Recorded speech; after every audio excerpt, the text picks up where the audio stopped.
Welcome to the official Tennis.com podcast featuring professional coach and community leader, Kamau Murray.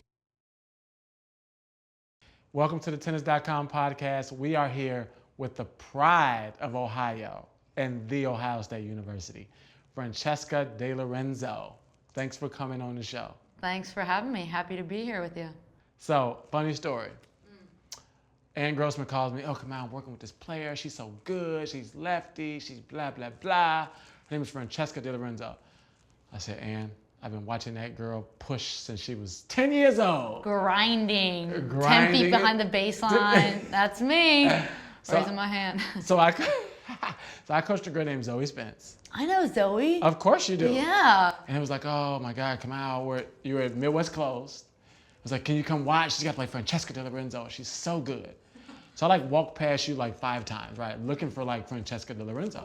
You're like, where is this guy? And then Benet, Zoe's mom's like, oh, there she is over there. I was like, her? That thing over there? That scrub? Right there. It's like, yeah, she's so good. She's so good. Da, da, da. Then you get on the court with her, you start whooping her ass. I'm like, okay, now I see. She actually is pretty good. Wow, throw it back to the Midwest days. Throw it back to the Midwest seriously. days. Oh, those are the days. Don't miss them, but yeah. Okay, so let's talk about making it from the Midwest, because people always pretend like you got to grow up in California, Florida, Georgia Right. to make it. But you are an example, Jack Sock, of players who can make it in cold weather climates. So tell me what it was like growing up in the Midwest, Yeah. trying to play tennis. I would say it was a little harder with court time, just because you're inside and you're at a club, and so you got to reserve the courts. It's not like you can really just go out to a park, whereas if you're in Florida, that's pretty common. You can do that, but and then you have to pay for your court, so that was a little bit tough on that end. But I think everything just has to be a little bit more planned out. You have a certain amount of hours on the court, so you're really trying to maximize the amount of time you have, from whether it be the morning or the afternoon clinic. It's like, once it hits 5 p.m., you're off the court, there's other members coming on. So you can't really do that extra if you feel like you need to do something and you want to work on some other things. So I just think I really was able to make the most of every minute I had on the court and really appreciate the time I had out there with my coaches.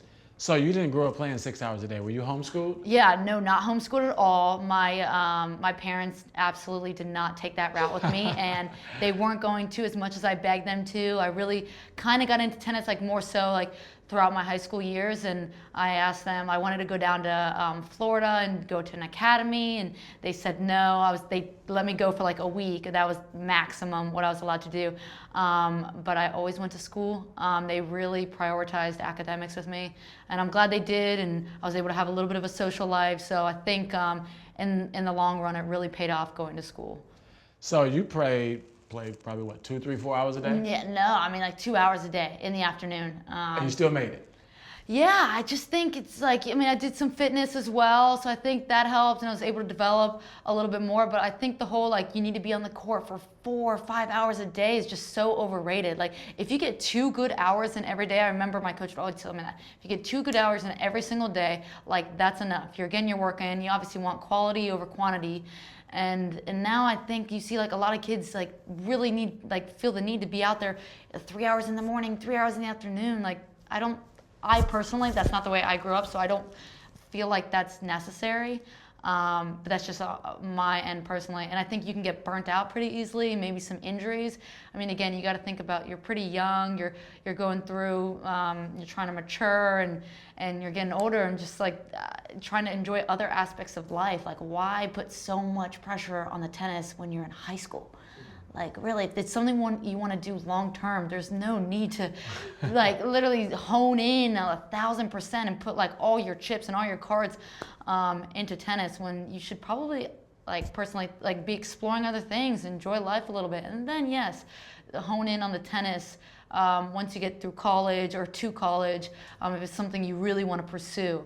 But I've always believed that you gotta at least have a little bit of a balance. So you were great coming out of high school. Heavily recruited. People thought you actually might go and play on a tour. How did you decide to go to college versus going straight to playing pro tennis? I mean, honestly, it was never even an option to not go to college. I think probably because my parents like instilled that into me, like there was just no chance. But I didn't think either that I was ready to play professionally at all. I played my last year of high school, I played the junior ITF circuit more heavily. And it sounded like I was winning. I don't think I won one ITF, and that was like a grade 4 or something like that. So I was not dominating that. So that kind of gave me a good tell that like, hey, like you're probably not ready. Not saying that juniors is the end all be all. By no means is it. But like I was not winning or doing that great until I think my best result was like when I decided to go to school. I was in school and played Junior US Open, and I semied singles and doubles there. But I think maybe I just played super loose because I knew I was like in college, just enjoying it. Wasn't even supposed to be out there. And but yeah, it was never an option to not go to school. I always knew I was going to go. For how long, I don't know, but I was going to go to school for sure. So you talk about playing in the Midwest, being confined by court time, cold weather. Now you're a Florida girl. You're never coming back to the Midwest. You always give me shit about you're still in Chicago in the cold, right? It's true. So how did you decide to go to Ohio State? Because I know other schools were recruiting you, right? UCLA, I mean, all these schools where you couldn't get what you got now. Yeah. How did you decide to go to O State? Well, at the time I was working with Ann and also with Ty Tucker, the men's coach and the director of tennis at Ohio State. And for me, the most important thing were the coaches. And I wanted to make sure I could keep that training that I kind of had. So I knew if I went to Ohio State, it was very close to home. It was only 25 minutes from where I lived. And I would be able to keep the same coaches for the most part, work with Ann a little bit. And then mainly I was working with Ty there, so that was great. And he let me practice with the boys, so that was awesome. He kept his promise to me from day one. And if I went somewhere else, it would be a little bit of a gamble.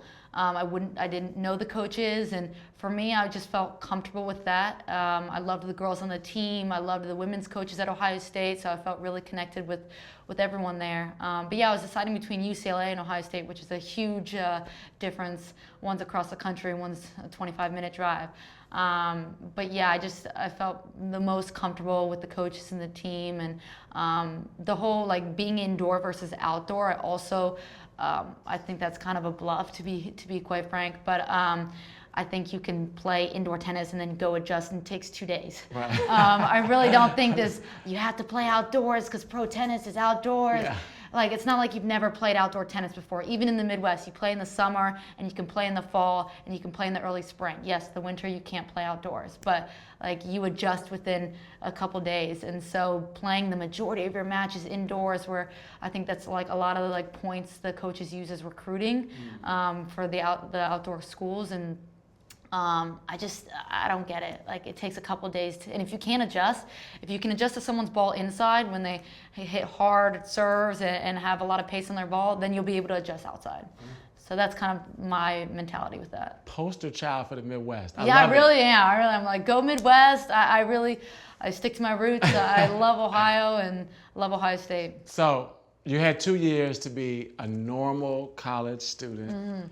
Were you like one of the girls at the Ohio State-Michigan game with like paint on your cheek and like the red tank top and like the shorts you probably shouldn't be wearing? Like, was that you? You know, I never did like the painted tattoos or anything like that. But I started early on those game days, I'll say that, like had a little fun with the rest of the team, you know, just made sure we were super ready for those game days, you know, checked out the bar scenes and everything. No, it was fun. I mean, I definitely enjoyed my college time, and I wouldn't take it back at all. I love college, and I love college tennis. I'm a big advocate for it, and I had a great time. So looking back on it, what would be, I mean, you see a lot of players now get real good, real young. You look at like Coco and Kostyuk and all these people who are like teenagers. Yeah.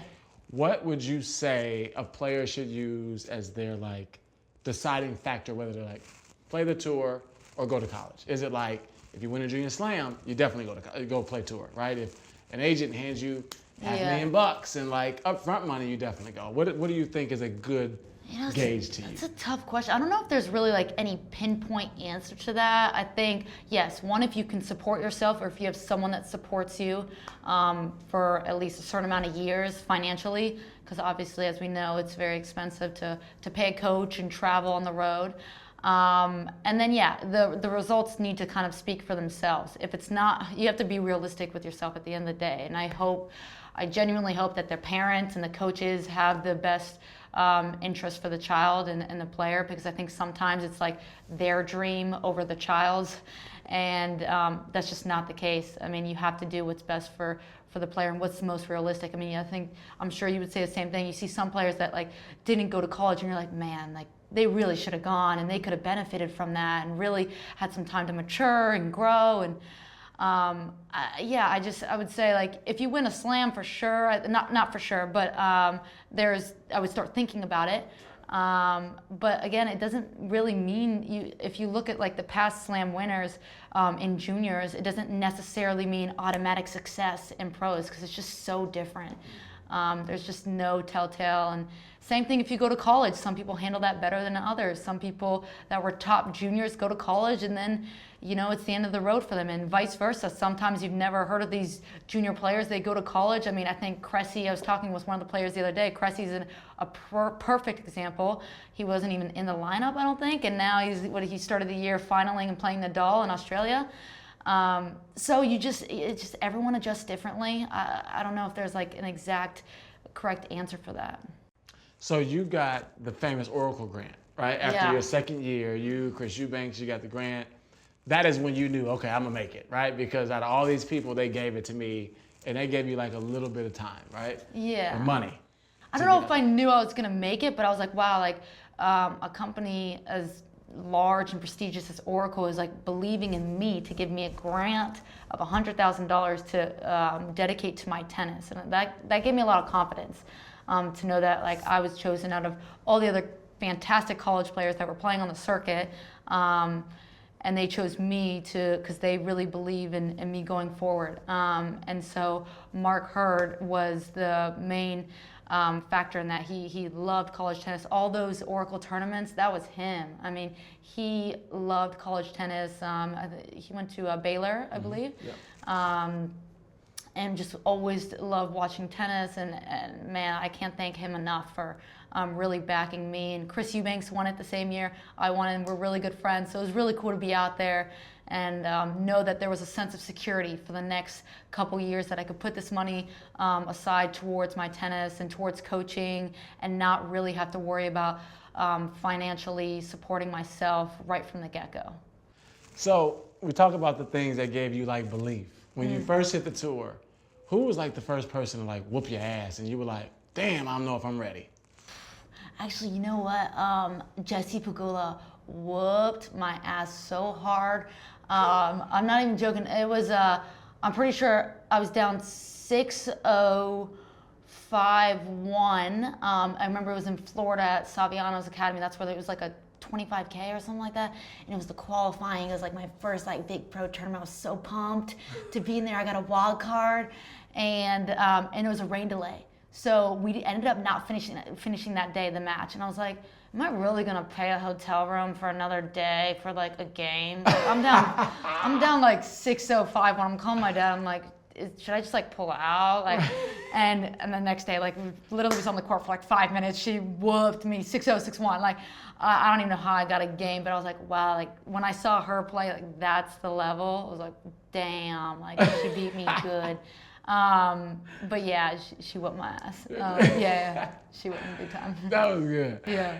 Well, it was fun having you on. It's always fun seeing you. Yeah. Had the opportunity to watch you grow. Yeah. Beat up on a bunch of my students. Oh no, I don't know. They beat up on me a good amount of time too. Nah, I had to drive to Indianapolis for like 45 minutes. Like I drove all the way up here to watch you get your ass whooped by this little girl. I was like, come on, bro.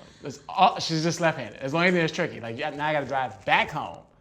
So it was great watching you grow. Great always seeing you now, your smile, your humor. Thanks for coming on the show. Always love talking to you. It's great. Thanks. Thank you.